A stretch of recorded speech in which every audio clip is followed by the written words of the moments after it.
Okay, welcome everyone to session 4 of the 6-part video conference series. Today is March 14th, 2019, and it's great to have everybody here, including the folks who are going to watch the recording after we're done. So, very interesting. I was just telling some of the folks here that I got knock on the door from two Hispanic millennials who have my Turning Within meditation website up on their smartphones, and they found me. They got into my apartment complex here and knocked on my door asking about meditation. So that was pretty interesting. Maybe I have to take Spanish lessons. All right, so let's get going. We'll talk about the topic today is why do people think there is a hell? So this is our discussion about hell and this whole idea of judgment in the afterlife. What's that about? And we're going to talk about the history of hell, talk about Jesus's relationship with this notion about hell. Did Jehovah or when I use the word Jehovah, by the way, when I use the name Jehovah for the personality Jehovah, other people may use different names for that personality. Some people call Jehovah Allah, some people call Jehovah God, Yahweh, in different cultures, religions, and so forth. Well, I just call the personality Jehovah. For clearing that up. What's that? Thanks for clearing that up. Yeah. I mean, because I'm not talking about. It's like the reason I just thought about this, John, is because I just got two people knocking on my door. And who usually is knocking on my door? It's either my neighbors who are saying I got a package or something that they're holding for me from, FedEx. I got some vitamins or protein powder or something. Or it's Jehovah's Witnesses knocking on my door. Very nice people, so forth, but not something that I want to engage in long conversation about with them. So that's not what I mean when I'm talking about Jehovah. I'm talking about personality who we'll get into this in greater detail in the next session 5, when we talk about communicating with the other side, and I'll talk with you about some of my communications with some of those personalities, including Jehovah and so forth. So, back to what I was saying. So did Jehovah and Jesus and other personalities talk about hell? Spiritual leaders, in other words. When I say personalities, these spiritual personalities speak about hell. Is there some sort of structure of punishment after we physically die? We're going to talk all about that today. Why, this notion of what happens to bad people when they die? People will ask me that sometimes. I get these email questions from some people sometimes, or sometimes on Facebook, which is something that kind of, I think it's a legitimate question. It's something that people wonder about. We'll talk about that today. Okay, so that's kind of a overview, kind of big picture of where we're going to go today in our discussion, and I welcome all of you who are live on the call today to feel free to throw out questions about any of these things that we're going to be talking about, or if there's something I don't address as it relates to our topic today, please feel free to throw out those questions later in our session. Okay, so let's just kind of step back for a second and start this way. Let's talk about where did this idea of hell come from? And what's the history of it? So here, let me just, I don't want to go through a detailed history, but I want to kind of give you an overview, because many of us have, I say many of us because I fall into this category, have a Christian background. So I I came out of Christianity as a Protestant. So I grew up in the the Protestant side of Christianity, not the Roman Catholic side. So I grew up in the First Congregational Church of Norwood, Massachusetts, is where we would go. So I have that's my personal history, and I think that's, for the most part, most people in the United States, while we absolutely do have a diverse culture, both ethnically and nationality-wise and religiously in the United States. I'd say from a religious standpoint, most Americans have either a Christian background, or which they may still be involved with, or they maybe have left it because a lot of the clients that I have were devout Christians growing up, and then as they started thinking about things more, started questioning things more, and maybe in their teens, their 20s, their 30s, 40s, 50s, whatever, different times in their life, they may start thinking a little bit more independently from what they were told at church. But I'd say most people in the country of the United States anyway are Christian, and that's probably true in Europe and Canada as well. Other parts of the world, more Muslim, obviously. Islam is a huge religion throughout the world, in other parts of the world, not the Western cultures and so forth. But and then Buddhism is huge, and then of course Hinduism is just mega huge in India, you just got billions of people in that category of religious belief. So my point is that I just want to go big picture and talk about the history, because if we just come from a Christian background, we very often incorrectly think that hell started because of some biblical reference. And it's fundamentally incorrect. It's historically, factually inaccurate. So I just want to take that one off of the table right away, because for those of you who may have grown up in a Christian religion where the preacher was the channel to you from God in your belief system, whatever else the preacher may have been, and I say preacher, I just mean that in a general sense. It could be a minister, it could be whatever they call it, a chaplain, etc. But whatever they may have been saying, otherwise, if they're saying that hell originated and came out of the Bible, then they didn't do their religious study appropriately, and it's factually incorrect. Hell goes back many, many thousands of years. It's referenced in this place of punishment, we'll call it, because sometimes it's called hell, sometimes it's called something else, but in different religions, and cultures and so forth. So we don't have to get into all of that. But whatever we're calling this place, it's this place of punishment, or a belief in this place of punishment. It goes way, way back, at least 4,000 years in recorded history. So Zoroastrianism is one of the world's oldest religions, and there are older religions than that, but it's one of the oldest religions that we have a lot of recorded references about. So there's a lot of material, in other words, that we today, 4,000 years later, can point to and say, oh, this is what their belief was, and they believed in this and this, and this is, oh, look at the reference to this, and so forth.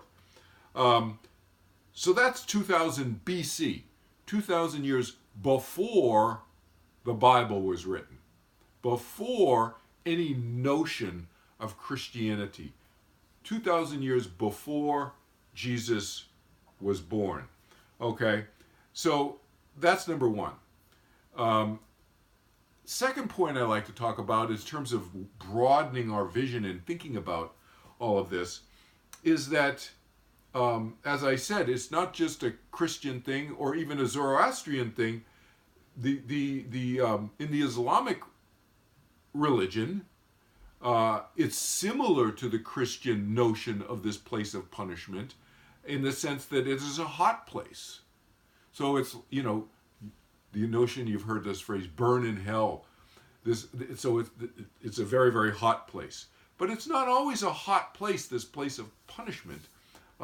There's hot hells and cold hells, you could say. And in Tibetan Buddhist belief system, there's a hot and a cold place. So this notion kind of has crept into, I would say, a lot of these different religious beliefs over the millennia in all different ways. All right? So the other point I like to start off with before we kind of get into an analysis of does it make sense that there is a hell and what's that all about? Before we go there, I want to kind of just address another kind of factual issue as it relates to the Bible. Again, something that I'm more familiar with in terms of my personal background, having grown up Christian. Not that I'm a biblical expert at all. So just take that off the table. If those of you who have in-depth Bible questions, feel free to ask me, but I'll tell you honestly whether I can answer you or not based on what I know about the Bible. And if you really seriously do have a question about the Bible, you can feel free to ask me, and I'll find somebody who does know. I mean, I do know people who know a great deal about the Bible, and I can ask them, references, use them as references and ask them to help answer your questions. So feel free to reach out to me as a resource in terms of that. But I'll tell you what I know. So there's no reference in the Bible to hell as a place of punishment. And remember, that's the way I am defining the use of hell, because I think that's the way most people think of hell, is as a place of punishment. Sometimes people will reference incorrectly. People who have only very loosely, I would say, studied the Bible will reference incorrectly in the Old Testament references to this Hebrew notion, the Hebrew word, this Hebrew notion, the Jewish notion of Sheol. I'm not sure if I'm pronouncing it right, but they spell it Sheol. So this idea of Sheol is not a hell in the way that I'm defining it. It's not a place of punishment. It's just a place where dead people go. So if you hear people, and if you have, friends who are very, very devout Christians and followers of the Bible as a scripture that is to be followed to the letter of what is said, and they claim that as a source in the Bible of a reference to hell as a place of punishment, they're incorrect. All right. Now, I'm not suggesting that you get into an argument with them, because the likelihood is that they're going to believe what they're going to believe if they come from that frame of mind, regardless of what you say. But I'm just saying this to you to help educate you, so that if you do hear this kind of stuff, you know that, okay, you keep it to yourself maybe. It depends how close the friend is to you, actually. I leave that to you and your relationship with the person who's saying this to you to decide. But, at very least, I'm telling you this so that you can rest at ease that they don't understand what they're talking about. All right? That it's incorrect. And sometimes you'll hear people say, well, and you get this, the following conflation and confusion, misstatement from Disney movies and, action, these kind of, they're not science fiction, but these mythical action movies about Hercules and about the gods in ancient Greece and so forth. this notion that Hades is a place of punishment. That is incorrect in terms of Greek history, ancient Greek history. Now,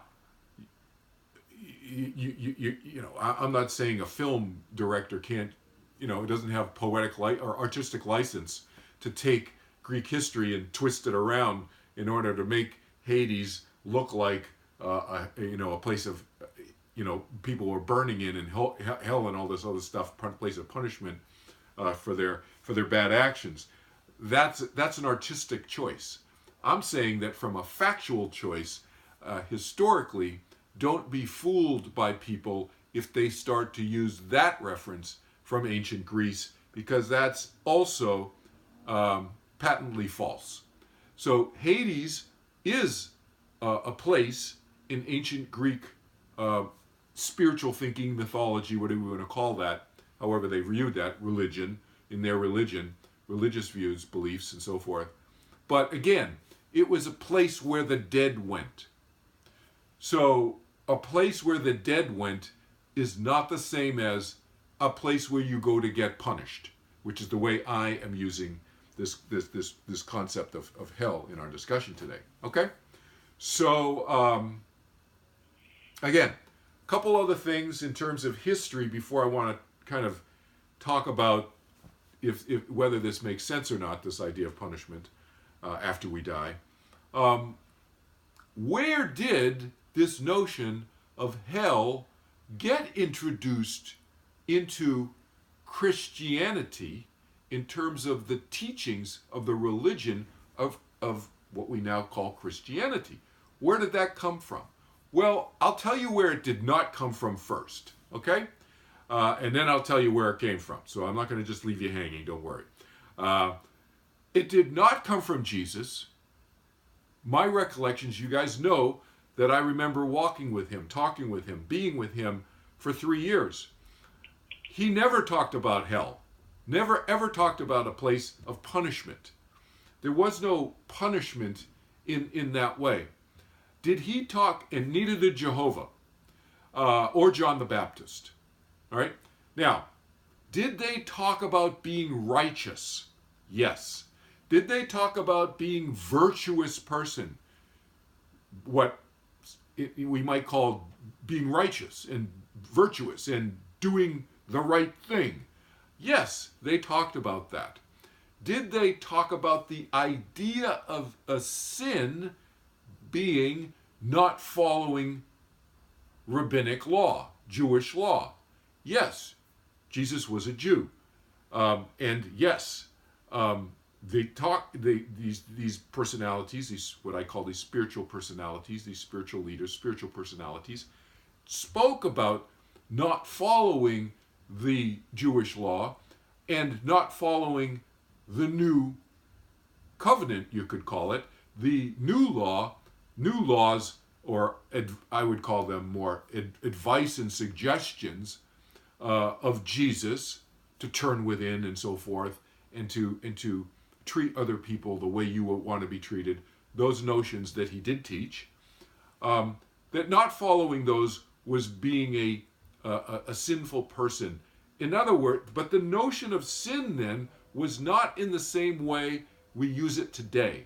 The notion then was that that was bad behavior. It's more akin to what I would call today bad behavior. You shouldn't do that because you're going to hurt people. Don't do that. So they called it. It was translated and called sin. Obviously, we're speaking Aramaic back then. So, and to be honest, I don't remember the Aramaic word, but it got translated to this English word of sin, which has all these connotations to it. Now, that Aramaic word that we were using back then did get conflated by Paul and twisted around into the notion of sin the way we think of sin today. So yes, it did happen back then, but it was not during Jesus' lifetime, is my point. So back to the point I'm making here, this whole notion of punishment for sins that you acted on, during your lifetime on earth and that you're punished for after you died is not a notion that Jesus spoke about, taught at all. Okay? It's something that was introduced by Paul. And remember, Paul was never with Jesus. I had a good relationship with Paul initially. I liked him. We got along until he went. I was texting with a friend of mine today, and I said, until Paul went rogue. Paul went rogue. Paul said he was going to teach the way that Jesus had taught us to teach, and he was doing that sporadically, and fairly consistently for a while, but then sporadically, more sporadically, and then he just totally went rogue, and he created this whole notion that Jesus died on the cross, crucified in order to get rid of your sins, and all you got to do is believe in Jesus as the Savior, which is not the way Jesus viewed himself. And Paul created this whole notion and created what we now call Christianity. Along with this came the notion of hell. Now, Paul talked about punishment and judgment after you died. So he did start introducing this idea into his teaching, which was a diversion at best, we could say an aborted teaching, quite frankly, aborted is the wrong word, but he totally distorted the teaching and created what we now know as Christianity, which is really Paul's religion. Did some of Jesus' teachings survive, notwithstanding Paul's distortion of Jesus' teaching? Yes. It's amazing to us who remember being with Jesus how much of the teaching did survive, has survived, continues to survive after 2,000 years. But back to this notion of hell. But it wasn't in the Bible. Remember, the Bible wasn't even written when Paul was around, right? The first parts of the Bible were written 60 years after Jesus died. 60 years. So think about it. That's like let's say it's 2019 now. Let's say it's 2020, just for round figures.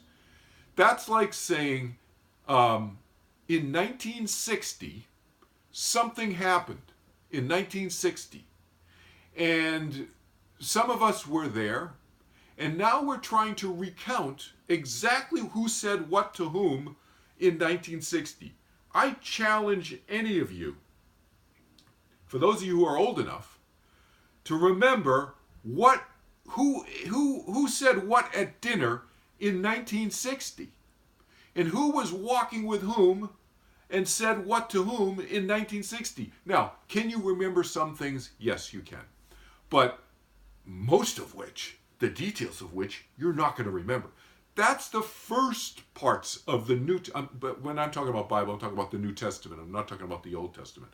The first parts of the New Testament were written 60 years after Jesus died. That's like, 1960.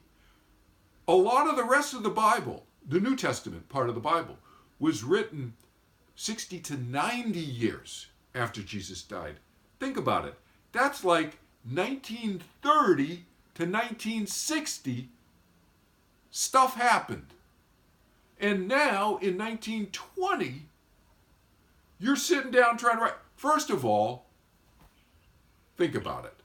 Whoever's writing the stuff down 80, 70, 80, 90 years after Jesus died was not alive with Jesus. I was long dead, right? I died in about 64 AD. Just about 30, 35 years. I was about 30-ish when I was with Jesus. So we were about the same age. I was a little bit older.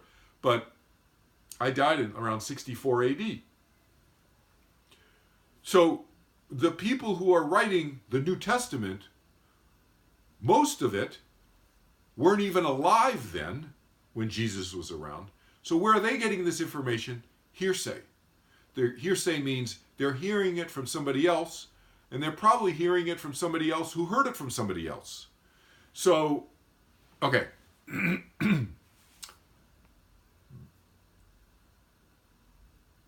So where did the notion of punishment, a place of punishment, get introduced into the Bible? It got introduced into the Bible in around 360 AD. So now we're talking 360 years after Jesus dies. That's when this notion of hell gets introduced into the Bible. And again, they borrowed from various Zoroastrianism beliefs, they think. Historians aren't absolutely sure. But there's a guy named Justin the Martyr who was a big believer in this place of punishment. Justin the Martyr. You can look this stuff up. And others were key players in the introduction of this notion of place of punishment into the Christian thinking.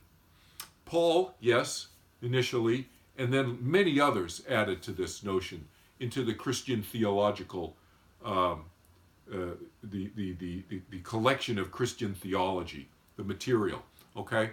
And Justin the Martyr, he lived around 130 to 140 to 150 AD, all right? But again, not in the Bible yet. So what happened was the Roman Emperor Constantine was the first Roman emperor to be Christian. Before that, they were pagan. They were considered pagans, believed in multiple gods, and so forth. So the Roman Emperor Constantine became Christian, and in around 325 AD, and I'm telling you a couple of different dates here because I actually got confused on, when I was writing about this or talking about this once, and this whole notion of hell as a place of punishment did not get introduced at the first meeting of bishops in 325 AD. That was called the First Council of Nicaea. So it was held someplace, I guess Nicaea, someplace near Constantinople, named after the Roman Emperor Constantine, and of about 300 bishops, little more than 300 bishops, and this is all recorded, met, and they had some issues about early Christianity. These are the early Christian leaders and so forth, and they had some political issues and so forth that they hammered out at the first meeting of Nicaea in 325 AD. That's not when hell got introduced into the Bible. The notion of hell as a place of punishment got introduced to the Bible at a subsequent meeting of those 300 plus bishops in around 360 AD. That's when the book of Revelation got introduced into the Bible. So those of you who know anything about the Bible probably know that the book of Revelation is the last book in the Bible. And it talks about what happens at the end of time, at the end, this notion, when the earth ends and everything just, blows up and all that kind of stuff. The apocalypse, talk about the apocalypse. Now, apocalypse just means the end. It doesn't mean, apocalypse like the movie Apocalypse Now and, about Vietnam and everything. Apocalypse is taken on a different meaning in 20th century and 21st century culture as to mean like the end of blowing up and so forth. But in the book of Revelation, they talk about this punishment idea. That's when it was introduced. And there's a bunch of other stuff in the book of Revelation that I don't need to get into. But that was 360 AD. So I'm just giving you a little historical background here so that when you hear people talk about, the Bible, hell, punishment, blah, blah, blah, what I'm telling you is historical fact. And this is incontrovertible. You can't argue with it unless you're arguing with somebody who is just, a fervent believer in the opposite of this, in which case you can't rationally argue with the person, so don't try. But this is factually accurate, and it's based on documents, and religious historians are all agree on this. There's no disagreement about what I just said amongst the people who have studied this for decades and decades. So it's probably agreed upon. There's a consensus about what I just said, at least within the last 50 years, since the 1970s, maybe the 1960s at least. Okay?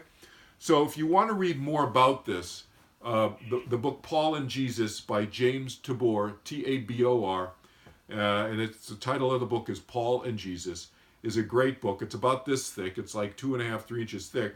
It's not that hard to read, and he's a very good writer. He's a professor of religion at the University of North Carolina. So very accurate. He reads things in ancient Greek himself because he's a Greek. He's fluent in Greek, ancient Greek. He's a Greek scholar as well as a religious scholar. So he's reading things. You're not getting something through a translator and so forth. He's the person who's translating the stuff and reading Paul's original letters. Clear that Paul was really upset.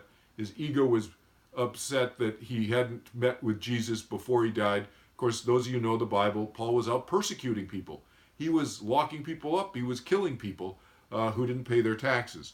So, Paul had a lot of reasons to try to come up with a reason for getting into what he called heaven if you were a sinner. Because from any reasonable person's standpoint, you'd probably define and categorize Paul as a major sinner. So people forget that aspect. He had a bias. He had a vested interest in arguing the way he created the religion. Okay? Okay. Now, let's talk about structure. So, structure, there is no structure of punishment in the afterlife.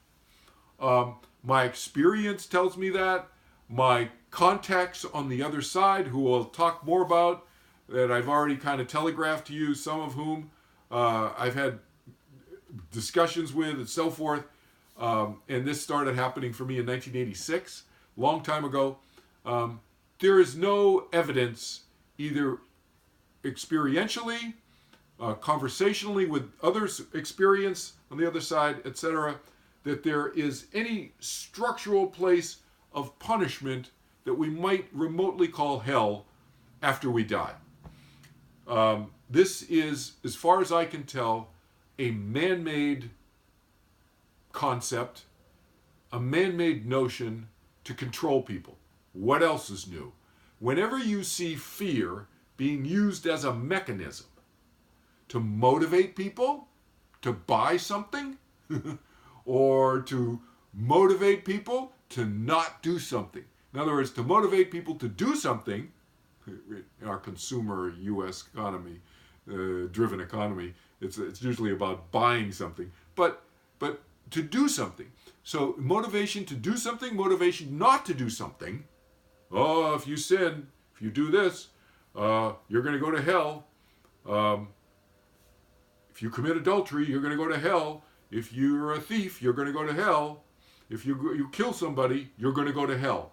So I understand the man-made motivation behind, and not just man-made, but angelic-made, or whoever other spiritual beings, we'll call them, may have concocted this idea of punishment, this sin, trying to put the fear of God in you, that whole notion,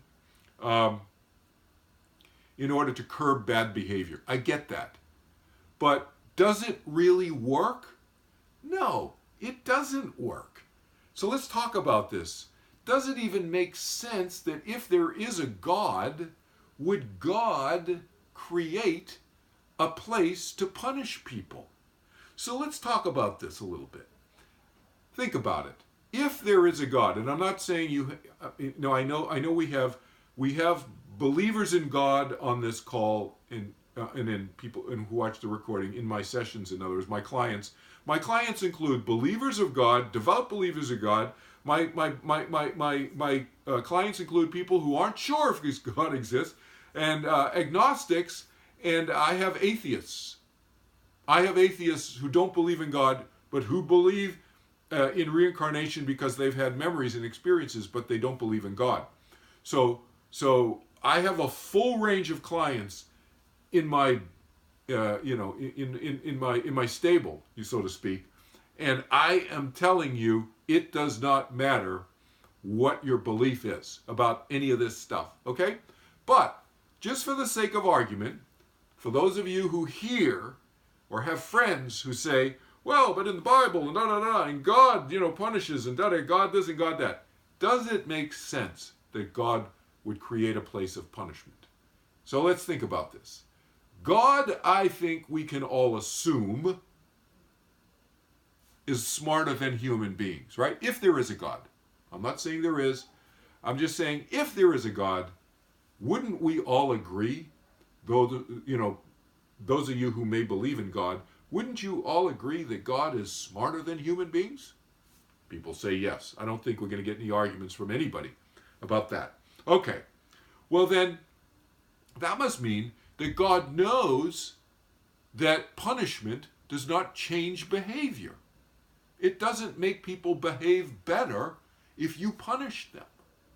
There are hundreds of studies, maybe thousands of studies, sociological and psychological studies, done by human beings that prove that merely punishing somebody does not change their behavior. If you really want to change somebody's behavior, you have to take a much more complicated approach to that, which includes incentives and all kinds of other things.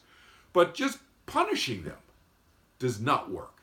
And our criminal justice system is a perfect example of that. I mean, what do we do in our criminal justice system? Do we go in and educate our criminals? Do we go in and do we give them therapy and education and self-help programs? No, we just lock them up. That's what we do. We're the biggest country. The United States is the biggest country of just locking people up in the world. It's unbelievable. So, and I was at a just to prove my point about the lack of effectiveness of punishing people and trying to change their behavior. I was at a meeting not too long ago, and the Los Angeles County District Attorney, I'm reading my notes here with the statistics on it. The Los Angeles County District Attorney was speaking at this meeting I was at. She is a woman. She was the keynote speaker. And she was talking about changing the criminal justice system, at least in LA County here, to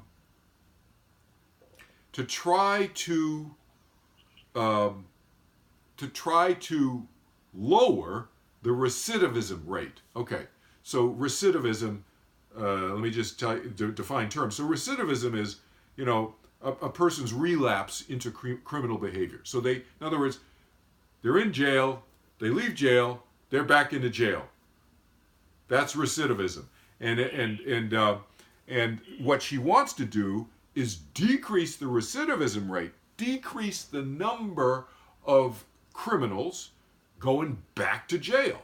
Okay, that makes sense. She cited some statistics. She said that the national average of recidivism, so remember, what does that mean? How many of the criminals get back into prison, in jail again, after they're released? The national average is somewhere between 60 and 80%. 60 to 80% of the time, those people who are in jail get out of jail, they're back in jail. 60 to 80% of those, they're back in jail.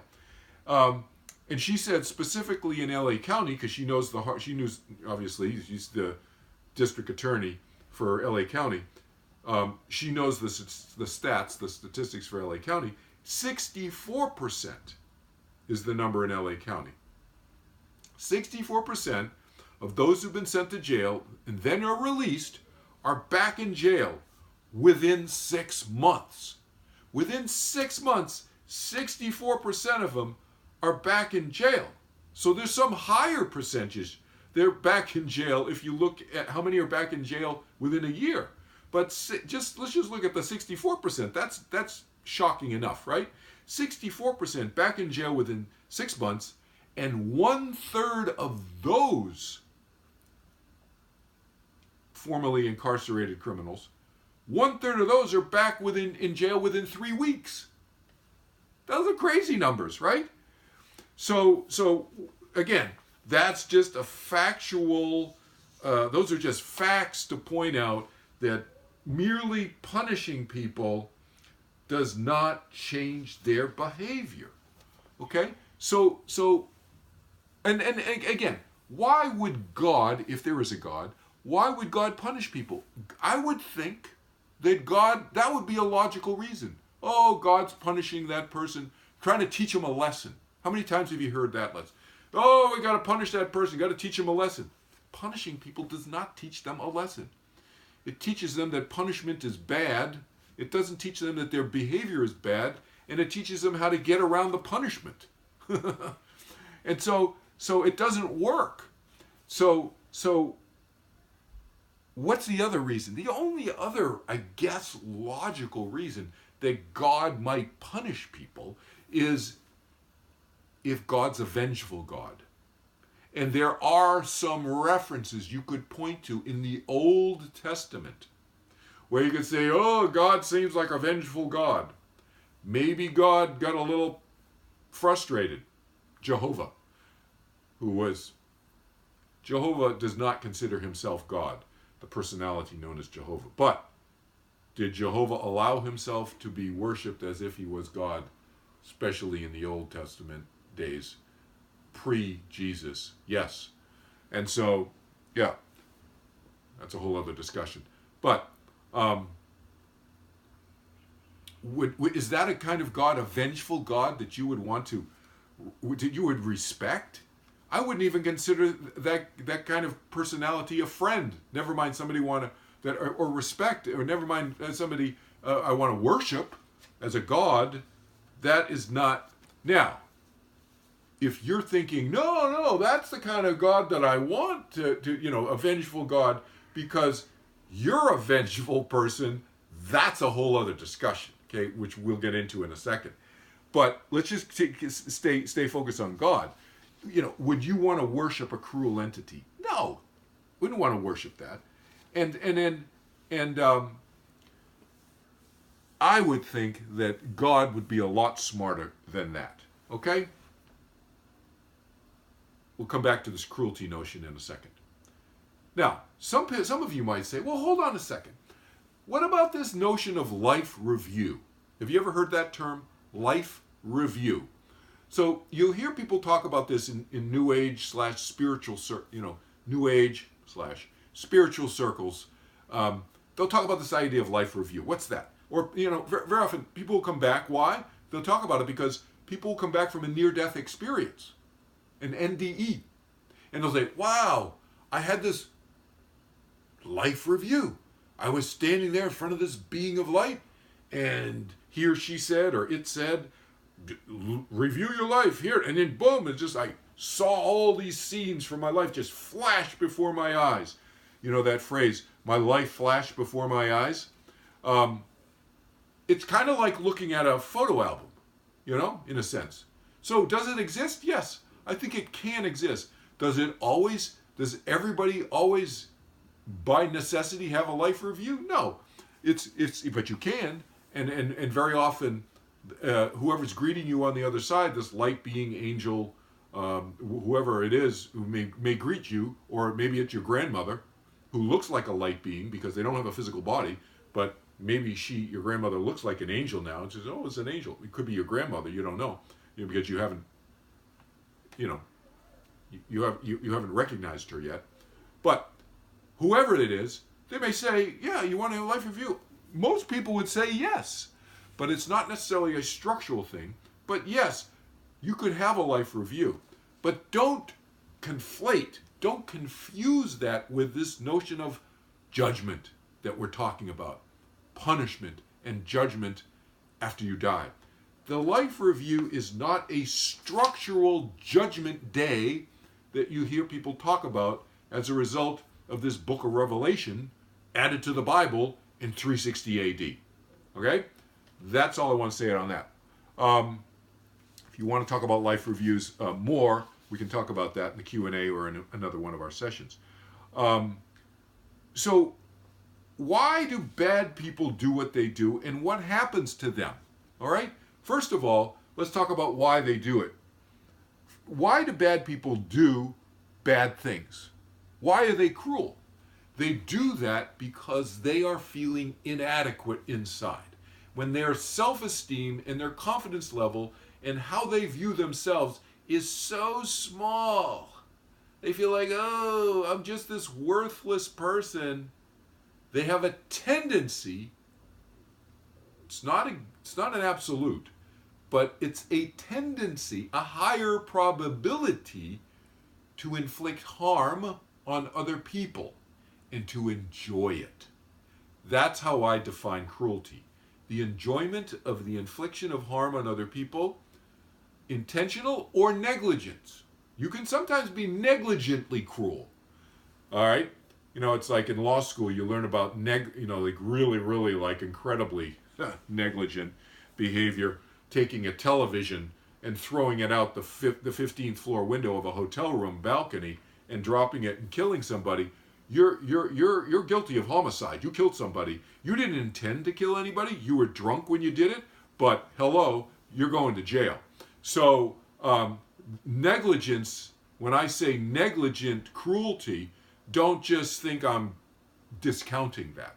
Negligence can depending on the degree of cruelty, can be just as harmful to the person. Now, back to the perpetrator, the bully, the cruel person. Why do they do it? Again, because they're feeling so small. And so why do they do the cruel behavior? Because to make other people feel worse than they feel.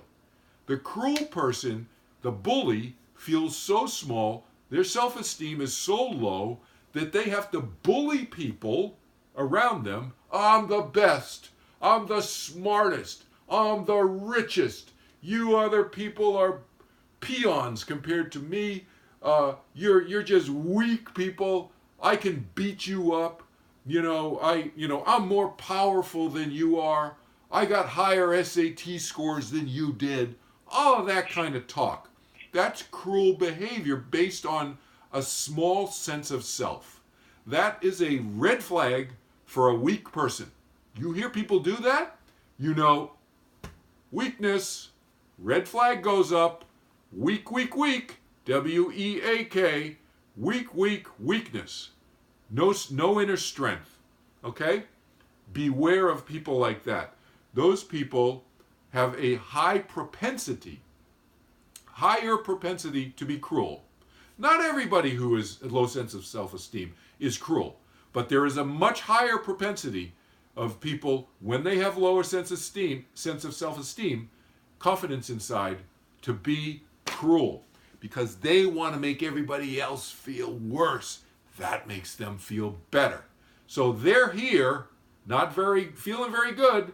They take other people who are feeling better than they are, they make them feel worse. They're down here now, and they haven't changed. The cruel person is still right here. Haven't changed, but they feel a lot better because now they have 10, 12, 3, 4, 3,200 million people feeling like you know what down here, right? And they're still here. Small-minded, small sense of self. That's bullying in a nutshell. Okay, so that's why the bully does what they do. Here's the thing, though.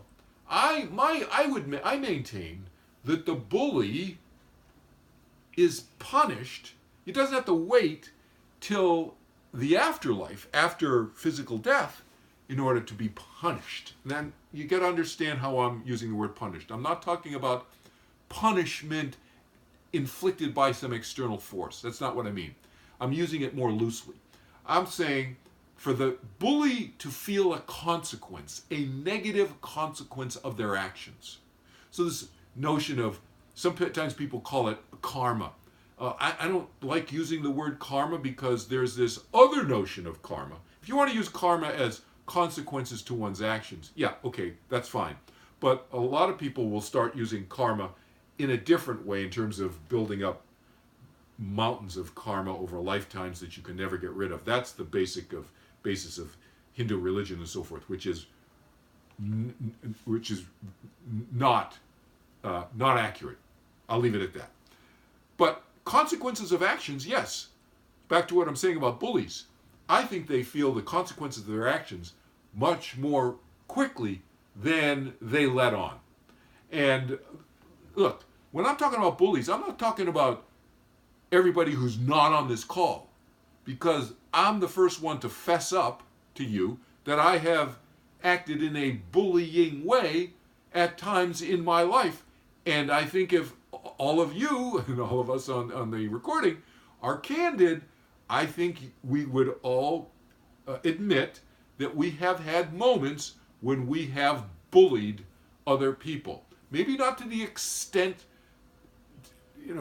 as radical an extent as some people, but have we ever caused somebody harm in a way that made them feel not so good? Yes, that's what I'm talking about, okay? And so my point is that we're all prone to this. So I'm teaching this point so that we can avoid it as much as possible. Because what's the solution? The solution is to turn within, strengthen ourselves, make ourselves feel better about ourselves inside. And that was Jesus' message, turn within. He talked about seek the kingdom of heaven within. I'm using 21st century language, which is turn within. I teach a meditation technique which turns within easily. And then, strengthen ourselves so it decreases the probability that we're going to be cruel. We want to decrease probabilities. Nobody's perfect, okay? But back to the bully. The more self-aware the bully is, the more painful the consequence and more quickly the consequence will be experienced by the bully after the act by the bully, okay? So that's what I mean when I say, I think it's a quicker turnaround of experience for the bullies than we realize. And they are pained, in a sense, the more self-aware they are. Now, is it possible that you can have an incredibly not self-aware bully and the bully just does these bad, cruel acts over and over again and has very little, if any, negative consequence in their awareness? And that's absolutely possible, and we have a name for them in our culture. We call them sociopaths. That's what a sociopath is. Okay? So that person is sociopathic. But that's a small segment of our population, the sociopaths. That's pretty extreme to have no mental awareness. Most people have at least some mental awareness. Now, for them to make a turnaround and not bully, that's a big turnaround, and I give you that. I'm a pragmatist. I'm an idealistic pragmatist, but the pragmatic side to me will say, yeah, I admit it's difficult to turn somebody around like that. They have to do it themselves, obviously. We can't make anybody do anything. But I would say that the more self-aware that bully is, the more they're going to realize that they're surrounding themselves with miserable people. And to make themselves happier and happier, they have to make those miserable people even more miserable and more miserable. So at some point, even a minimally self-aware bully is got to feel like, not so good,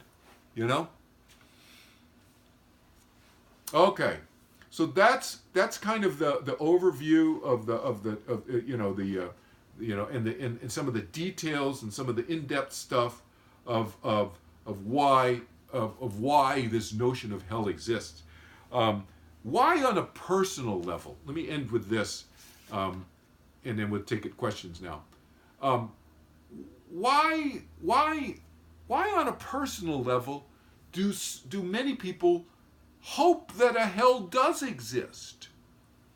I think, aside from the reason that I already talked about, which is, some people are vengeful, and that's problematic right there. I think that there is this notion of the importance of being important that I sometimes talk about. So my friend George Hammond and I are talking about this, and so and George came up with this phrase, the importance of being important, which I borrow from him, and I use a lot now. It's a great phrase, the importance of being important. So a lot of people are like, I just want to feel important, and so it makes me feel better if I know that guy over there who did these bad things is going to die and go to hell, because even before he dies, I can feel more important than he is because I know that he's going to get punished in hell. So there are reasons, there are psychological reasons of why some people actually like the notion of hell. So not everybody's afraid of hell. A lot of people are, but fear is what I'm trying to get rid of. But there's this other flip side of this. Is this importance of being important notion is kind of an interesting way of looking at this, isn't it? It's another way of trying to grade yourself above the bad person, and instead, what Jesus taught and what I promote is a more democratic way of looking at others and not judging others from a spiritual standpoint, but judging their behavior and their actions as good, bad, or ugly, or neutral. Still judging those, but not judging them spiritually. Okay? That's what Jesus spoke about. Not judging people from a spiritual standpoint, because we can never know who they are and where they're at spiritually. I'm still trying to figure myself out on an ongoing basis, and I have eternity to figure myself out from a spiritual standpoint. It's an ongoing beautiful thing. I love the fact that I will never figure it all out, that I will never figure myself out. To me, that's a beautiful thing, this whole notion of eternity and self-knowledge and so forth being an ongoing thing. But the notion of thinking oneself is better than another, that's what we want to decrease the incidence of. But judging somebody's behavior and actions as good, bad, or neutral is, when I say bad, I mean harmful to oneself or others. Assessing the behavior is an important use of our analytical, rational mind to make those assessments. Because if we don't make those assessments, we don't learn. We don't adjust our own behavior, and we then don't become a less cruel person, which is my goal in life, is to be a more and more loving person, less and less even negligently cruel, harmful to others, okay? Hurting other people, even emotionally, especially emotionally. You could say you didn't hurt anybody physically, but you could really hurt people emotionally tremendously. And some people are in abusive relationships, and they're not hit physically, but they are hit emotionally on a minute-by-minute basis. That is still abuse, and that's cruelty. And so we all, I think, as we become more self-aware, and we start to realize in our self-awareness what cruelty really is, which is a reflection of our lack of inner self-esteem, that we want to increase our inner self-esteem and thereby decreasing our probability of being cruel to others, to ourselves and others. Okay? So I hope that's helpful. Let's open it up for questions and see where we go. go ahead. So take yourself off mute if you like to ask a question, or if you have any thing you want to write in the chat box, etc. Okay? Questions?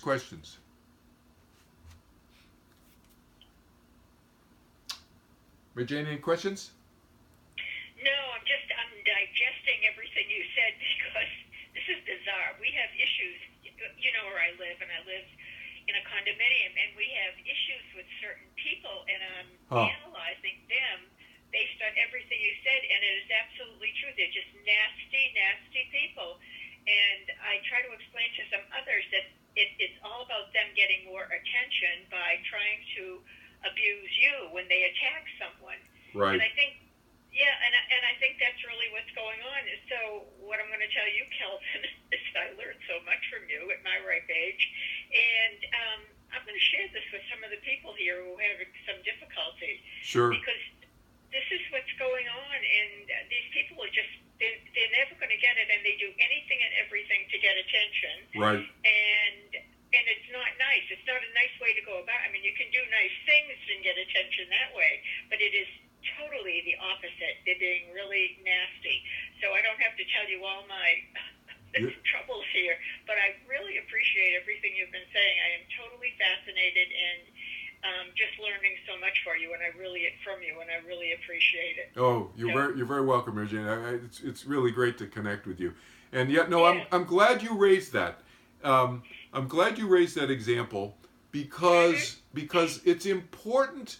So let me talk about Jesus first, and then I'll talk about. I'll give you a very quick what kind of synopsis of what happened, something that happened to my daughter. So along the lines of kind of what you're talking about. First of all, from Jesus's perspective, there's this notion in Jesus's teaching.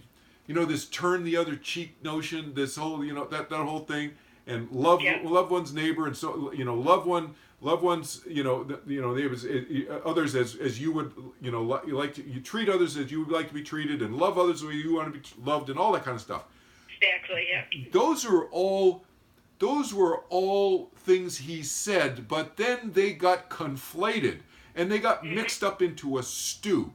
And then they got mixed up into this stew of, oh, if somebody hits you, just turn the other cheek and let them hit you. He never said that. That's not this turning the other cheek thing. He never talked about that. So it's not about, Jesus was he was incredibly loving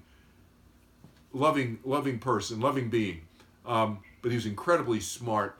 And you look at the examples of him getting pissed off at the money changers and so forth, and Jewish priests, and how they were so dogmatic and ridiculous about their execution of the rabbinic laws and so forth and so on. He's not a wallflower, you know. So people have used some of these parables, these different stories from the Bible, to argue their points in an incorrect fashion. Here's the bottom line. Bottom line in terms of this judgment thing is that Jesus taught us to see the snake for the snake. That means you see a snake, you don't hold the snake, you don't kiss the snake's going to bite you, you know? So you use your common sense. And then the whole notion of him sending us out like sheep among wolves and so forth. Yes, that means you go out you're teaching in a gentle fashion as a sheep would teach in a sense, but you remember who you're in and amongst, and you act accordingly. So you're not stupid. It was Jesus's very nice way of saying, don't be stupid. You know? So when you're in situations like that, you have to act accordingly. But you understand where the person is coming from.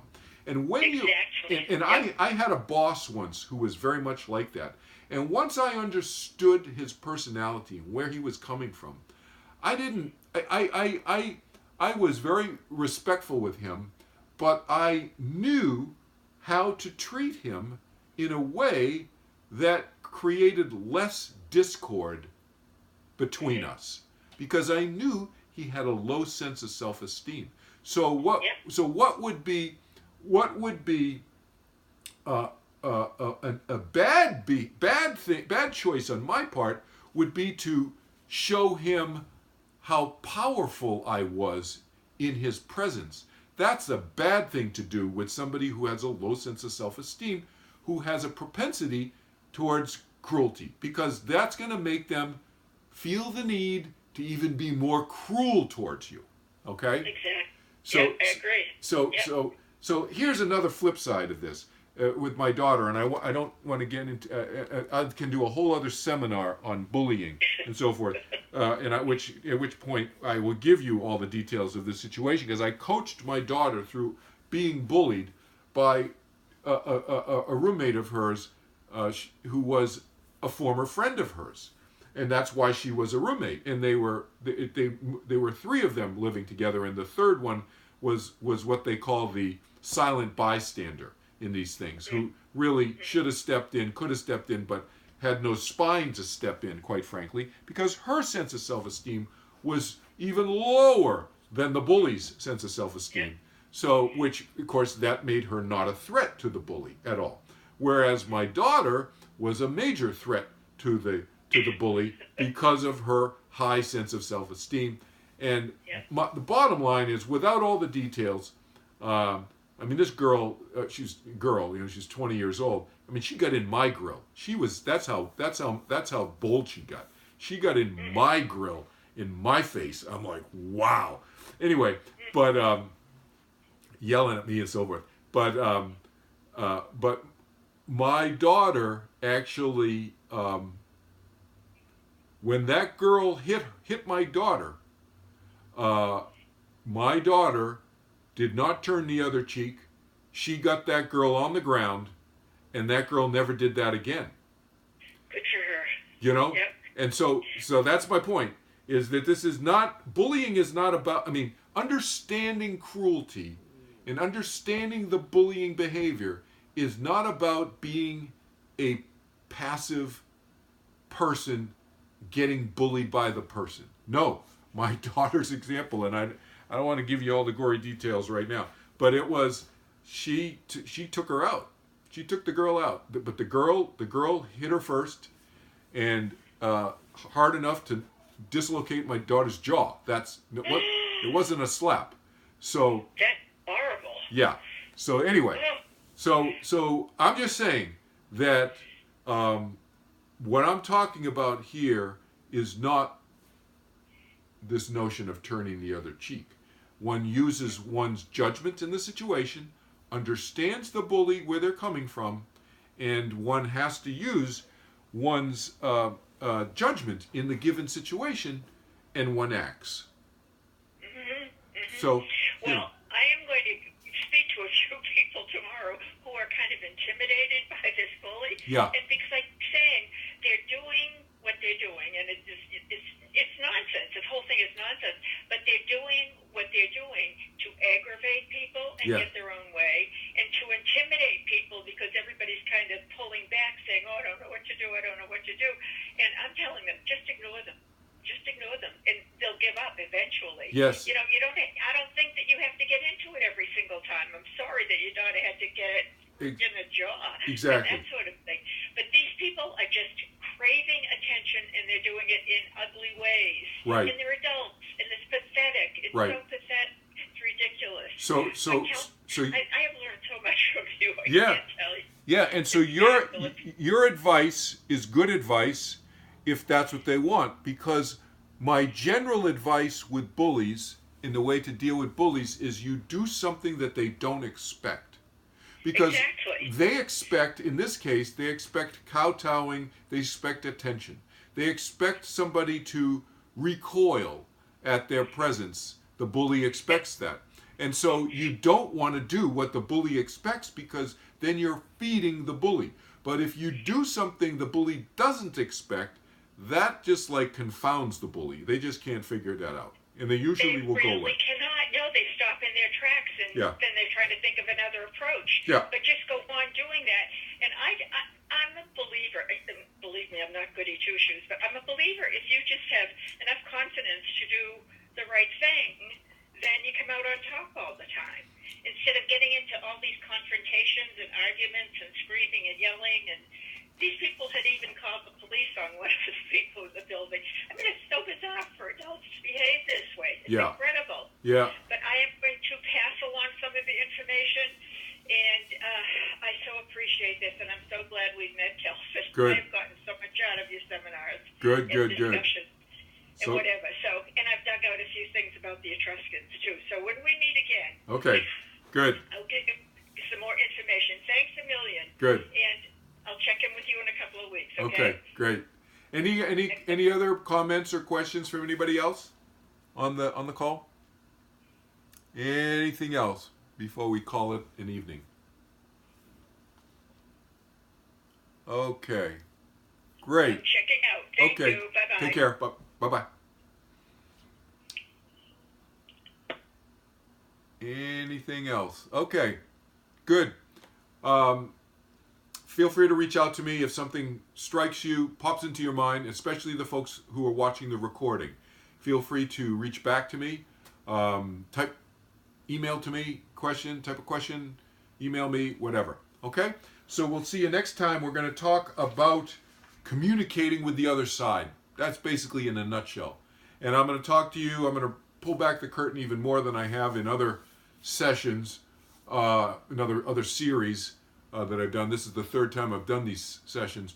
So I'm going to pull back the curtain a little bit more and talk a little bit more some of my other communications with the other side, and a little bit more details on how some of them happened and so forth.